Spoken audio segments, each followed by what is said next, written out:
Oke, sorry banget tadi keputus ya. Nah, buat teman-teman semua, hari ini masuk lagi nih ke live-nya Cari Cuan yang episode kelima. Hari ini kita mau ngomongin soal investasi investasi buat para milenial. Dan hari ini juga akan ada narasumber yang merupakan Kak Hendriko Gani. Hari ini bakal ngobrol-ngobrol sama teman-teman semua.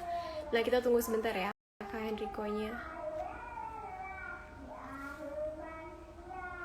Nah, sebelumnya aku juga mau jelasin kalau Cari Cuan itu adalah platform tentang literasi finansial dan juga investasi. Jadi buat teman-teman semua, kalau kalian mau belajar soal investasi, kan harus banget nih belajar di Cari Cuan. Dan buat teman-teman semua juga, kalian harus banget nonton live ini sampai akhir karena bakalan ada giveaway OVO.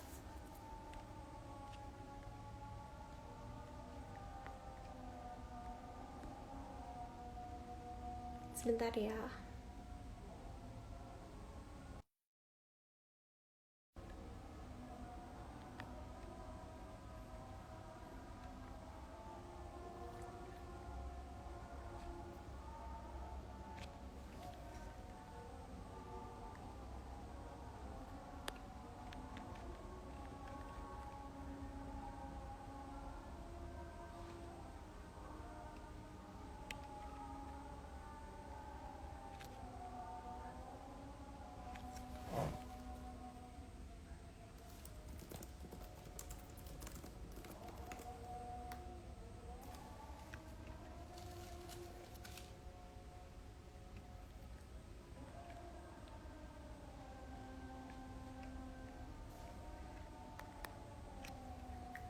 Sebentar ya.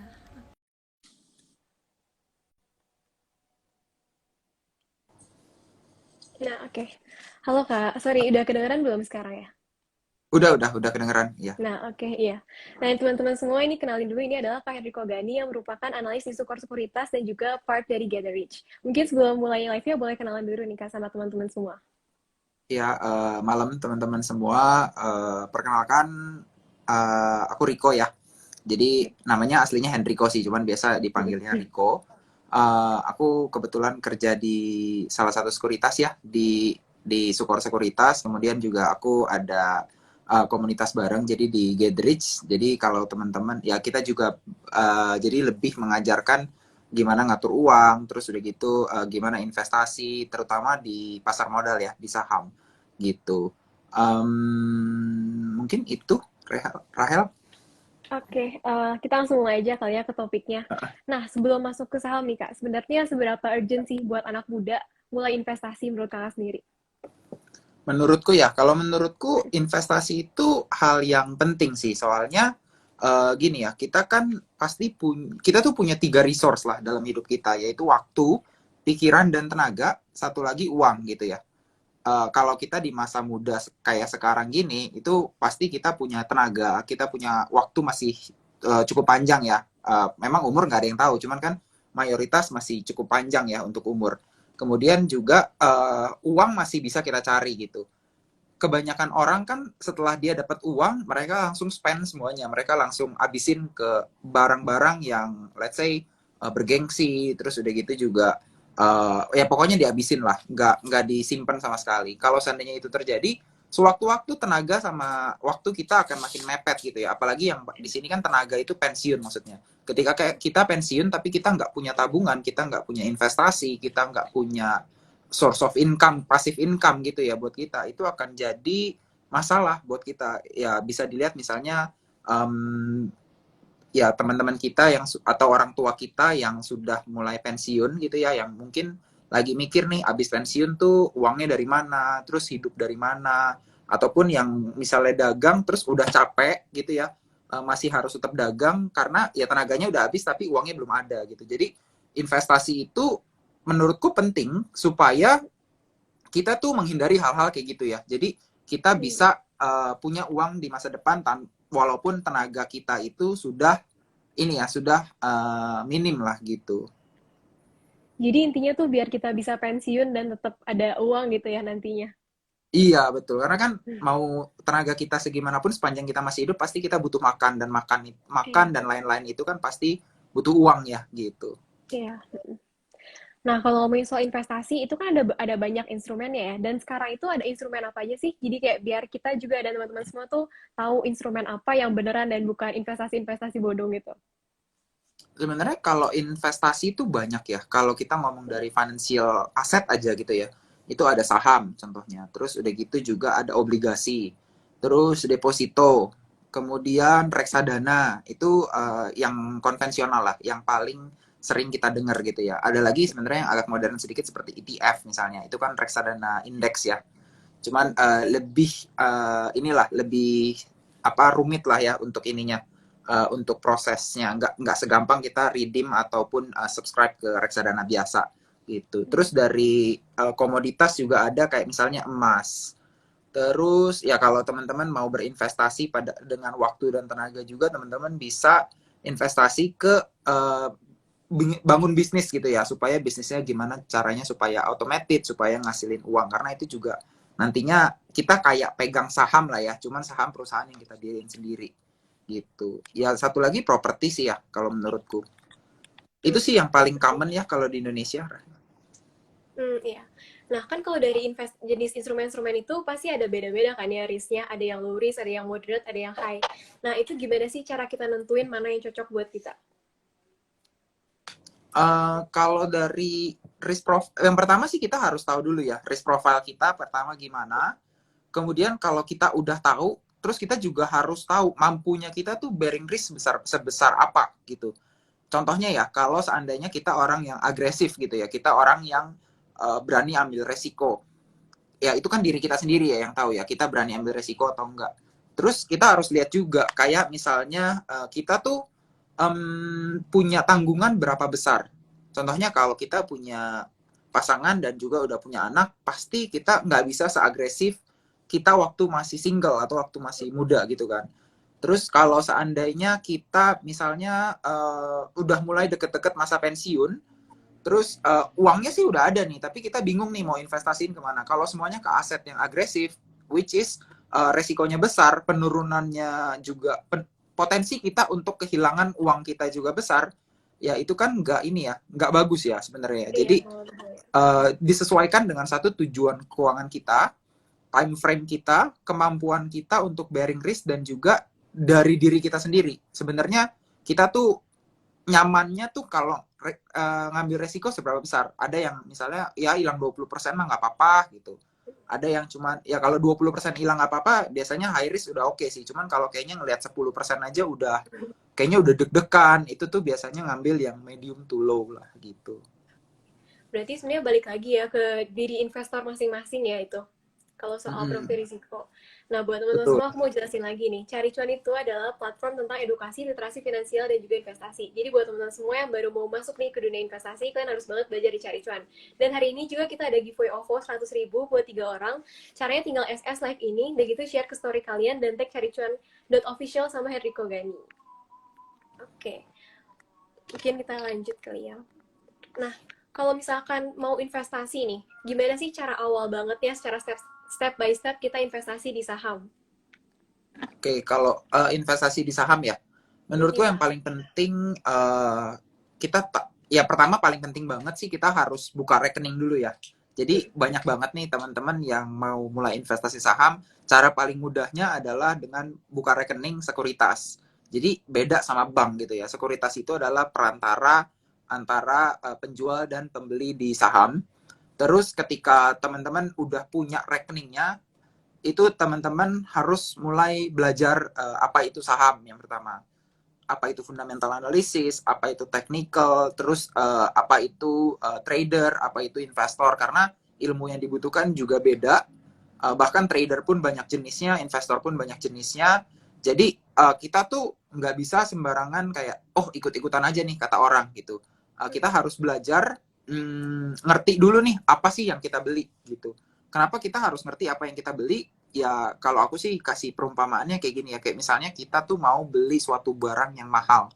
Let's say kita mau beli mobil gitu ya, yang udah duitnya tuh kita udah kumpulin setahun 2 tahun, terus kayaknya wah kita mau beli mobil nih gitu. Sebelum kita melakukan pembelian itu kan pasti kita pikir-pikir dulu ya, kira-kira beli mobil apa nih, Avanza atau misalnya mau beli Rush gitu. Kelebihannya apa, kekurangannya apa, kita harus tahu dulu supaya waktu beli kita nggak nyesel. Nah ini harus sama kayak waktu kita beli saham. Supaya apa? Supaya kalau kita beli saham, kita tahu ekspektasinya, kita tahu kapan kita harus take profit, kapan kita harus cut loss. Kalau cuman ikut-ikutan, kita pakai ekspektasi orang lain, ya itu percuma gitu ya. Karena kita nggak akan selalu bisa ketemu sama orang itu, dan kita nggak tahu apa yang diekspektasikan sama orang itu, gitu. Karena emang tujuan investasi orang-orang juga, tiap orang juga beda ya. Betul, betul, betul Rahel. Jadi ya emang kalau tujuannya beda, ada mungkin ya, ada yang namanya scalper kan, yang trade-nya itu buy and sell-nya itu cuman dalam hitungan menit. Terus kita nih yang nggak punya waktu sesenggang dia, kita mungkin ngeliat portofolio sehari sekali, waktu direkomendasiin sama-sama beli, tapi dia udah jual, kita belum jual. Kan bisa aja dia untung, kita nggak untung, kita rugi malah gitu. Nah, oke. Nah, kalau gitu gimana sih kalau sebagai pemula nih? Sebaiknya kita belajar apa dulu? Kan kita harus belajar dulu nih tentang saham. Sebenarnya kita baiknya belajar fundamental analisis dulu, atau teknikal, atau bandarmologi, atau mending apa dulu nih kok? Kalau aku bilang sih yang paling penting pertama, itu kalau kita dalam ini ya, dalam apa namanya, dalam hal pertama kali banget kita nggak tahu apa-apa, kita cari tahu dulu nih, kira-kira tuh trading seperti apa, resikonya seperti apa, potensial gainnya kayak gimana, terus kalau invest gimana, jadi kita tahu nih, terus kita sesuaikan dulu, kita jadi cari tahu dulu nih, oh misalnya kalau scalper itu harus mantengin laptop terus nih, bisa nggak kita, punya waktunya nggak kita buat mantengin laptop, kalau kita nggak punya, oke, berarti aku nggak bisa jadi scalper gitu. Misalnya ada apa lagi, misalnya ada swing trading, baca-baca chart, oke nggak kita gitu, baca-baca chart. Kalau seandainya nggak oke juga, kita cari tahu dulu. Jadi kita tahu nih, mana sih yang sesuai sama kita gitu. Apakah trading atau investasi fundamental. Nah, nanti setelah kita tahu, nah itu baru kita coba. Misalnya, oh oke, kayaknya aku lebih cocok fundamental analisis deh gitu. Kita coba pelajarin, kita coba terapin. Kalau seandainya masih gagal, kita perbaikin gitu. Jadi ini sih sama kayak bisnis ya menurutku ya. Sama kayak kita buka restoran. Resep boleh sama, tapi ya pasti beda kan tiap orang kan. Lakunya itu kayak kita sama-sama jualan nasi goreng, bisa aja kamu punya lebih laku dari aku ataupun sebaliknya gitu. Mungkin ya resepnya sama, tapi ada kayak oh kamu punya tempatnya lebih bagus gitu. Jadi orang-orang lebih ke kamu. Atau aku punya harga lebih kompetitif. Itu kan punya strategi yang beda-beda. Sama juga kayak pertama kali kita mau investasi saham. Beda-beda juga nih strateginya, dan kita harus terus racik formula trading ataupun investing kita supaya jadi bagus, sesuai gitu ya. Setelah kita tahu nih, oh oke, strategi kayak gini, kita perbaikin terus supaya makin bagus. Gitu sih kalau menurutku. Berarti pokoknya cari yang cocok dulu aja ya, baru kita nentuin buat strategi analisisnya itu gimana. Iya, iya betul. Nah, buat teman-teman semua, apalagi investor-investor pemula dan kalian bingung nih cara mulainya itu gimana, kalian boleh banget belajar dulu di Cari Cuan. Karena kita bisa ada banyak materi di Instagram, TikTok, dan juga di YouTube-nya. Dan buat teman-teman semua, aku juga mau ingetin hari ini ada giveaway OVO 100.000 buat 3 orang pemenang. Buat detailnya kalian bisa langsung lihat aja di pin komennya ya. Nah, Niko, kan tadi sempat bahas soal trading. Nah, itu gimana sih maksudnya? Gimana, apa perbedaan antara trading dan juga investing? Mungkin buat teman-teman semua mungkin lebih jelas. Jadi kalau bedanya trading sama investing itu sebenarnya di time frame ya. Jadi kalau trader tuh biasanya punya apa namanya, time frame-nya tuh lebih pendek gitu. Dimulai dari scalper yang dia tuh entry dan exit-nya tuh dalam hitungan menit. Terus sampai yang paling lama jangka waktunya itu position trader yang biasanya tuh jual belinya jangka waktu bulanan gitu. Ada lagi namanya day trader yang dia tuh jual belinya harian, swing trader yang jual belinya mingguan gitu. Itu kalau trader. Jadi jangka waktunya dia lebih short gitu ya untuk trader. Biasanya kalau trader, at least sampai swing trader, bahkan position trader pun masih menggunakan tuh technical analysis gitu ya biasanya ya, untuk ini, untuk entry dan exit positionnya gitu. Semakin cepat dia, time frame-nya dia semakin pendek, itu biasanya resikonya lebih tinggi, tapi turnover-nya lebih cepat gitu. Jadi misalnya cuman scalper ya, cuman ngambil untung 2%, 3% sehari gitu. Tapi kan coba aja kita akumulasi setiap hari 3%, ya lumayan kan ya jumlahnya gitu. Sedangkan kalau yang jangka waktunya lebih panjang, biasanya dia cari yang potensial gain-nya tuh lebih tebal gitu. Misalnya, oke, sebulan sekali dia ngambil profitnya baru ya 20% misalnya, seperti itu. Dan itu biasanya risikonya lebih rendah dan dia waktunya itu lebih nggak perlu ngeliatin setiap saat gitu ya. Waktu yang di-spend untuk ngeliatin layar itu lebih sedikit. Sedangkan kalau si investor itu biasanya jangka waktunya tuh tahunan dan lebih gitu ya. Lebih dari 1 tahun lah kita anggapnya. Biasanya dia jarang banget untuk beli banyak saham. Dia biasanya beli beberapa saham yang dia yakin prospeknya, let's say 2 tahun, 3 tahun, sampai 5 tahun ke depan misalnya. Dan dia pantau itu saham terus, dan ketika ada kesempatan, misalnya penurunan tiba-tiba, dia beli lagi, tujuannya supaya dalam jangka panjang uangnya tuh lebih berkembang gitu. Jadi dia tuh nggak cari short term gain, tapi dia lebih cari long term gain gitu biasanya. Nah, kalau misalkan investasi itu kan jangka panjang ya, terus biasanya buat orang-orang yang nggak ada waktu banyak buat perhatiin market. Nah, itu gimana sih cara kita nentuin saham yang buat fokus buat investasi jangka panjang?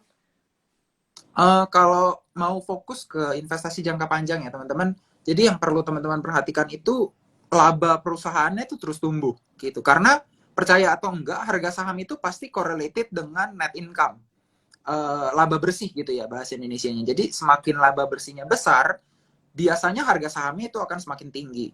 Jadi pastiin kalau memang dia konsisten tumbuh untuk net profitnya gitu, dan nggak cuman ya let's say kayak perusahaan batubara ya, sekarang harga batubara lagi tinggi, untungnya besar. Harga batubaranya nanti anjlok, untungnya juga ikutan anjlok. Itu nggak disarankan untuk investasi jangka panjang, lebih disarankan untuk trading gitu.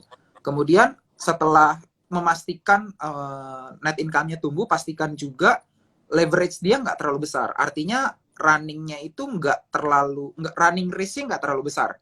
Karena kalau dia running risk terlalu besar, artinya ketika ekonomi nanti buruk, kinerja dia juga berpotensi balik arah gitu ya. Ketika kinerja balik arah, artinya net income turun, harga sahamnya juga turun.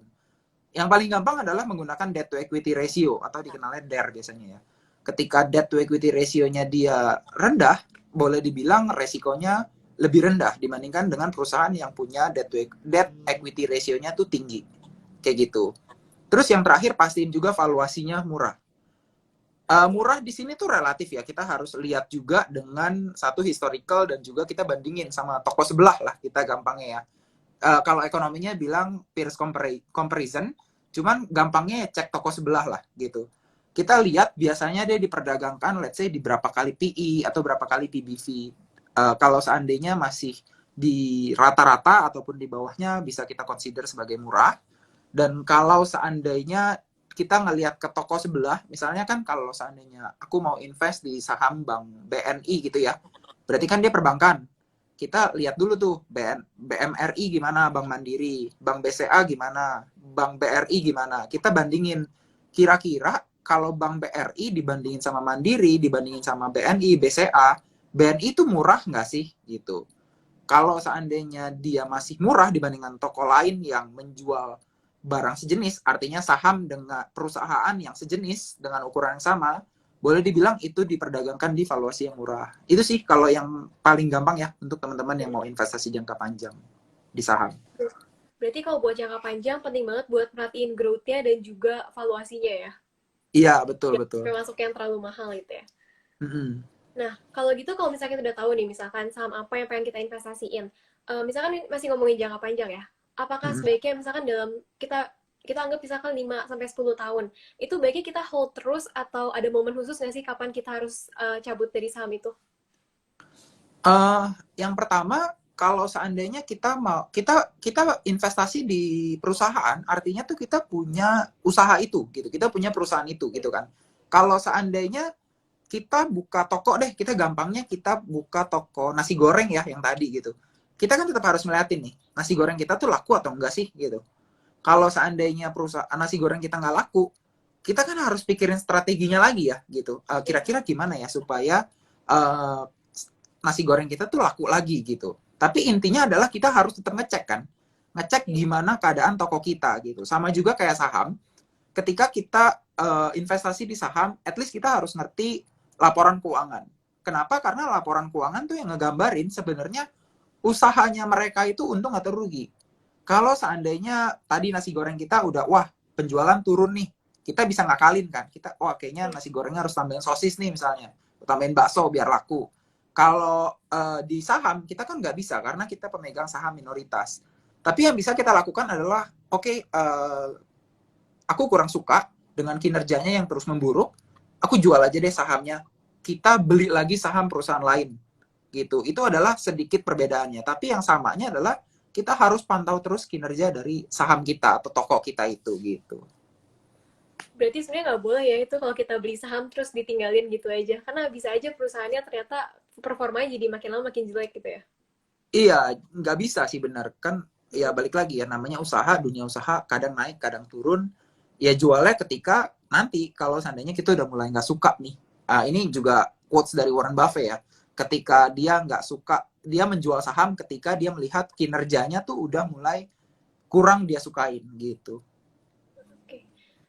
Berarti tapi gimana sih cara bedain misalkan nih saham tuh lagi koreksi wajar atau emang kinerjanya itu udah kurang bagus? Karena kan biasa kita sebagai investor pemula juga kadang bingung ya, gimana harus bedain kapan nih cuman koreksi wajar koreksi wajar aja atau emang udah nggak bagus buat di hold terus? Kalau itu yang pertama kita harus ngerti namanya laporan keuangan, balik lagi. Jadi kita kalau seandainya labanya naik terus tapi harga sahamnya turun terus, ini kita karena jangka panjang kita ngomongnya juga bukan dalam waktu 1-2 hari ya. Arti kata dalam waktu let's say beberapa bulan atau beberapa tahun terakhir lah gitu.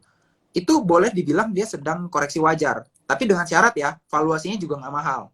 Tadi karena kalau mau investasi jangka panjang kan ada 2 ya syaratnya, bertumbuh terus dan valuasinya nggak mahal. Kalau valuasinya terlalu mahal, walaupun dia bertumbuh, pertumbuhannya makin kecil aja, dia tuh berpotensi turun. Contohnya Unilever gitu ya, karena valuasinya Unilever waktu itu tinggi banget, jadi walaupun kinerjanya tumbuh, dia tetap koreksi dulu, menyesuaikan dengan growth-nya Unilever yang semakin kecil gitu ya. Itu de-rating namanya. Dan kalau seandainya kita kalau mau investasi melihat net income naik tapi harga saham turun, kalau kita jangka panjang it's okay sebenarnya. Tapi kalau net income turun, kalau sahamnya turun dulu lah ya, biasa kan kita ngecek tuh apakah benar net income-nya turun. Kalau beneran turun, ya itu udah saatnya memang mungkin ini kinerjanya udah mulai turun. Kita harus dalemin lagi biasanya dengan misalnya macroeconomic analysis ataupun kita cari tahu lah at least apa sih yang terjadi dengan industri itu dan juga perusahaan itu gitu sih. Oke, nah buat teman-teman semua, aku mau buat teman, apalagi buat investor pemula, dan kalian masih bingung nih harus belajar di mana, kalian harus banget nih ngecek IG dan juga TikTok dan juga YouTube-nya Cari Cuan, karena di sana kita banyak ngasih edukasi tentang dunia investasi. Dan juga hari ini kita ada giveaway OVO buat 100.000 buat 3 orang pemenang, dan detailnya kalian bisa langsung lihat aja di pin comments-nya. Nah, Niko kan Cari Cuan itu adalah platform belajar saham, finance, dan juga teknologi. Nah, menurut Ko Riko sendiri gimana sih investasi ke saham teknologi? Oke, kalau saham teknologi ya, kalau aku pribadi ke sektor teknologi ya, aku cukup bullish sih. Aku percaya ke depan, bullish itu buat teman-teman yang belum tahu, aku cukup positif lah ya. Kenapa? Karena memang cepat atau lambat kita ini bakal menuju ke digital gitu. Kita bisa lihat Amerika lah contohnya yang lebih maju dari kita, China itu juga sudah mulai semuanya go digital.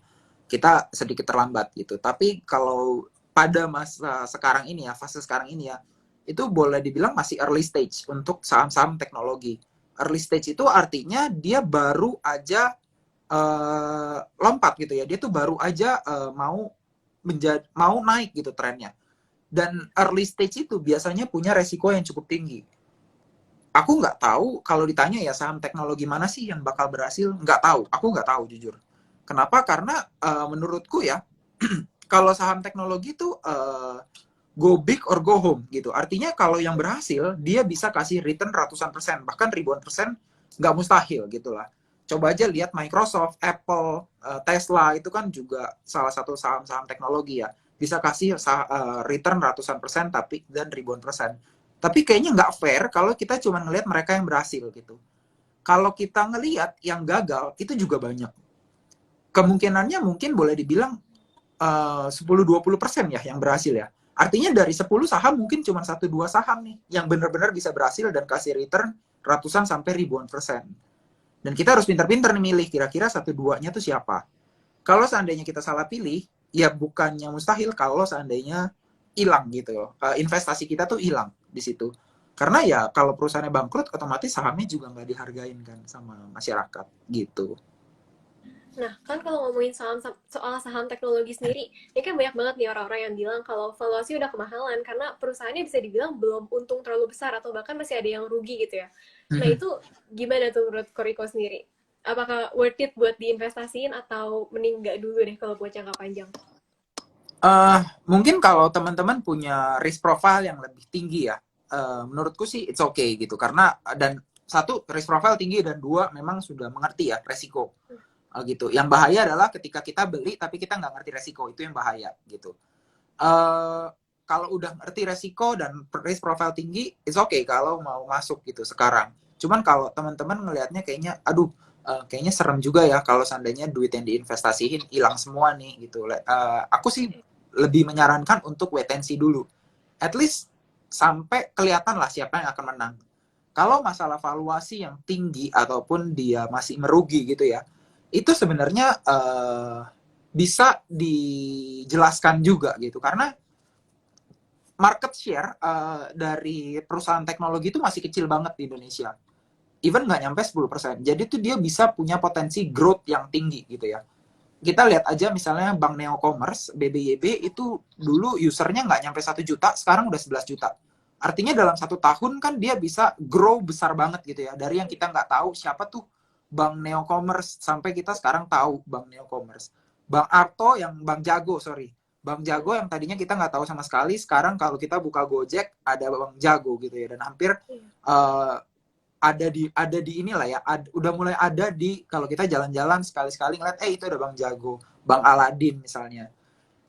Kalau kita ngelihat Gojek yang 10 tahun lalu mungkin ya, kan kita nggak tahu nih Gojek itu apa, sampai sekarang tuh orang hampir semuanya pakai Gojek. Artinya kan growth-nya besar banget gitu, dan itu yang didiskon sama investor.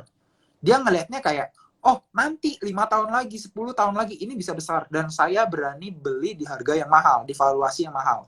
Itu yang menjelaskan sebenarnya kenapa sih saham-saham teknologi itu bisa dihargai di valuasi yang tinggi. Tapi balik lagi, kalau seandainya gagal, semuanya ya udah habis gitu. Makanya harus pintar-pintar milih dan juga pintar-pintar ngelihat resiko gitu. Berarti kalau investasi saham-saham teknologi itu termasuk growth investing nggak sih kok? Iya, betul betul. Growth investing karena semuanya ngejar growth-nya gitu. Iya, berarti Valuation udah lihat mahal. masa depan ya. Iya, betul. Kita ngejar masa depannya. Kira-kira kinerja dia, performance dia di masa depan tuh gimana? Oh iya, oke. Nah, kalau gitu sekarang balik lagi nih ke soal investasi. Kira-kira kesalahan apa aja sih yang sering dilakuin sama investor pemula?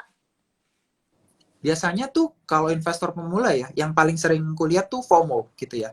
Dia tuh takut, jadi tuh ketika ngeliat kanan kirinya teman-temannya untung, dia tuh kayaknya gue harus ikut nih. Kayaknya aku harus ikutan untung gitu.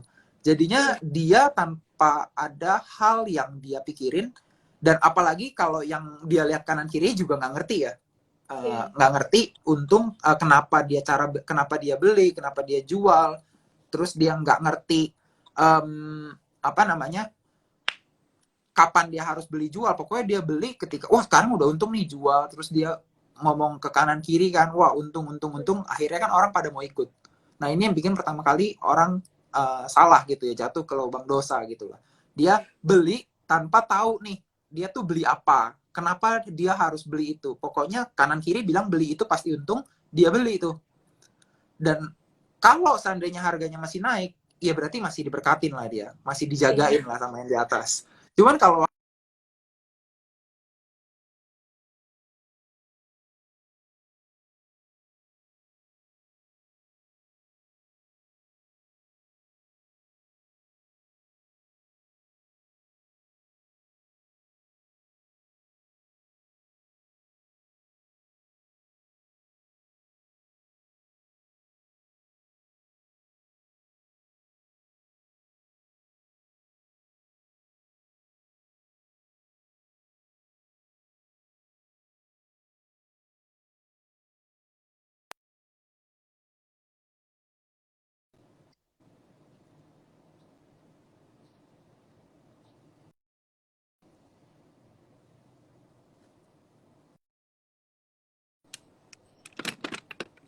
Halo, Halo.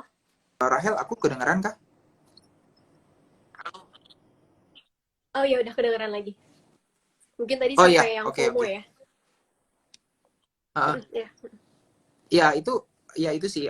Sebenarnya kalau di financial market yang paling penting kita punya ini ya, punya apa namanya strategi lah, alasan. Kita punya alasan kenapa kita harus beli. Kalau kita nggak punya alasan kenapa kita harus beli aset itu, nggak cuma di saham ya, misalnya Bitcoin, cryptocurrency, ya lebih baik sih buat kita untuk nggak ikutan beli. Kalau prinsipku tuh mendingan nggak untung daripada kita rugi gitu. Nah, tapi kan buat ngilangin FOMO itu sebenarnya nggak cuma investor awal aja ya, tapi kayak udah lama investasi juga susah banget ya. Kadang masih aja FOMO, pengen ikutan orang gitu karena lihat ada yang sana sini cuan gitu. Itu gimana sih cara kita ngatur psikologis kita sendiri? Kalau itu sih pasti ya, itu balik lagi ke diri kita masing-masing sih. Kalau aku pribadi, aku lebih besar takutnya gitu. Aku lebih besar takut ruginya daripada ketinggalan untungnya. Makanya ketika aku ngelihat satu saham ataupun Bitcoin deh gitu ya. Bitcoin kan yang paling ngiler ya kalau seandainya untung bisa Iya. ratusan persen. Aku tuh mikir dulu, kalau seandainya beli ini resikonya apa? Misalnya let's say hilang duit gitu. Hilang uang gitu, let's say 50%. Rela nggak sih aku hilang duit 50%? Let's say kalau aku punya tabungan misalnya 100 juta, terus aku mau invest 50 juta, berarti kan potensi loss-nya kan 25 juta. Rela nggak sih gitu? Biasanya kalau pengen banget nih ikutan, tapi kayaknya nggak tahu nih alasan belinya apa, tapi naik terus. Kayaknya takut ketinggalan. Biasanya tuh aku paling masuk iseng aja gitu. Masuk dikit aja, masuk dengan jumlah yang kalau hilang pun ya udahlah gitu loh. Anggap aja duit main gitu. Tapi kalau seandainya dalam jumlah besar, aku nggak berani sih biasanya gitu. Mungkin itu juga ya yang teman-teman harus pertimbangkan ketika mau masuk ke suatu instrumen yang ataupun saham yang kalian belum pahamin gitu. Nah, kalau misalkan nih, kok buat investor-investor pemula, misalkan dia ngerasa nggak cocok di saham karena risikonya terlalu besar, ada instrumen lain nggak sih kok yang Koriko saranin buat mereka? Sebenarnya it's okay ya, saham itu aku nggak bilang saham itu cocok untuk semua orang. Tapi saham merupakan salah satu instrumen yang bagus buat investasi gitu. Jadi banyak asetnya yang bagus, cuman saham salah satunya aja gitu. Aset lain yang bisa teman-teman manfaatin itu contohnya adalah kalau kalian lebih suka untuk berbisnis gitu ya. Mendirikan bisnis sendiri itu juga salah satu investasi kayak yang awal kali aku bilang, kita diriin bisnis kita sendiri. Once itu bisnis besar generate money, itu adalah ya kita kan pemegang sahamnya gitu ya, kita yang punya bisnis itu. Gimana tinggal kita pikirin gimana caranya ketika dia udah besar, ketika kita mau liburan, kita mau tinggal bisnis kita itu dia bisa bergerak sendiri gitu. Ada orang-orang atau kita bisa percayakan ke orang-orang yang memang bisa bantu kita untuk ngawasin supaya bisnis itu tetap jalan. Itu salah satunya.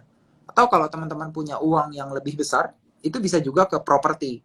Properti cukup oke juga ya, sepanjang kalian ngerti nih apa namanya uh, gimana ngelihat properti murah dan lain-lain. Itu juga instrumen yang bagus. Jadi aku juga nggak investasi di properti kebetulan, tapi aku banyak belajar dari partnerku Ken Henderson ya di Goodreads. Itu dia lebih suka investasi ke properti gitu. Jumlah alokasinya dia ke properti lebih banyak, sedangkan aku tuh lebih banyak ke saham gitu. Jadi memang kita saling melengkapin sih di Goodreads tuh, siapa invest siapa, kita sama-sama belajar lah gitu. Jadinya harus disesuaikan juga gitu dengan profil teman-teman gitu. Berarti sebenarnya dalam investasi itu tergantung ke diri masing-masing juga ya, nggak ada yang benar sama nggak ada yang salah juga ya.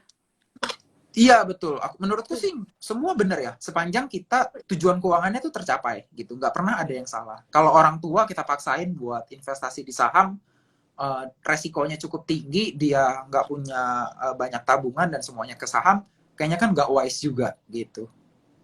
Iya. Hmm, mungkin ini ada satu question nih dari yang penonton. Sebelum mulai investasi, gimana cara menciptakan cash flow yang baik dan sehat? Oke, kalau mau investasi, cash flow pasti kita harus mulai kerja dulu ya. Kita harus mulai dengan berinvestasi ke diri kita lah gitu, berinvestasi ke diri kita sendiri. Kalau orang bilang leher ke atas ya, tapi bukan skincare. Jadinya kita harus investasi ke otak kita lah gitu. Jadinya kita tahu kita punya value lebih dibandingkan orang lain gitu. Kalau let's say aku bisa sharing tentang saham, itu artinya aku punya kelebihan di bidang saham gitu.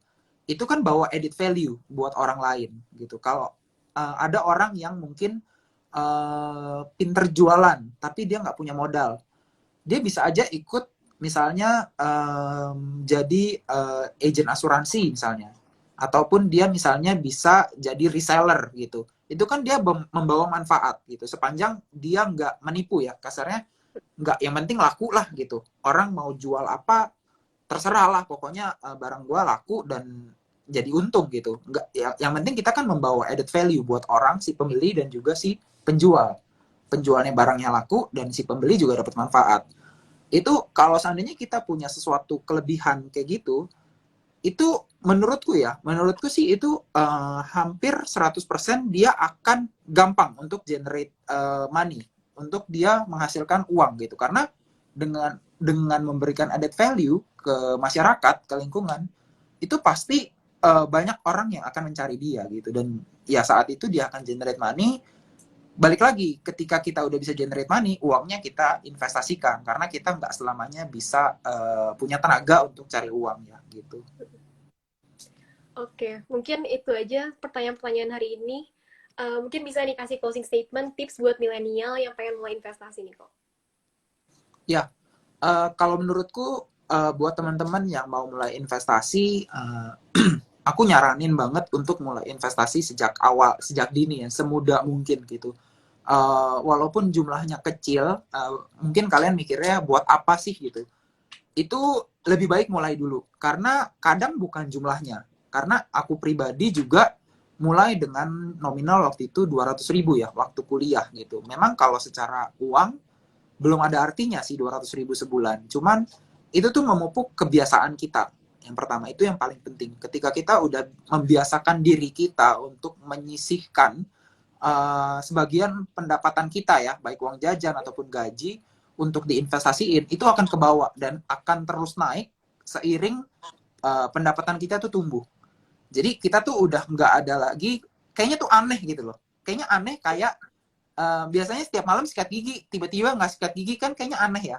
Itu juga kejadian sama kayak biasanya kita terima duit, kita sisihin untuk ditabung, terus kayaknya kita nggak nyisihin, itu kayaknya aneh gitu. Bukan artinya nggak boleh senang-senang, tapi kita sisihkan sebagian untuk ditabung dan sisanya baru kita pakai gitu. Jadi di situ kita bisa terus memupuk kebiasaan itu, dan terus lama-lama ketika pendapatan kita bertumbuh, kita bisa ikut menumbuhkan aset kita. Jadi kedepannya itu kita lebih gampang untuk mencapai tujuan keuangan kita. Gitu kalau menurutku.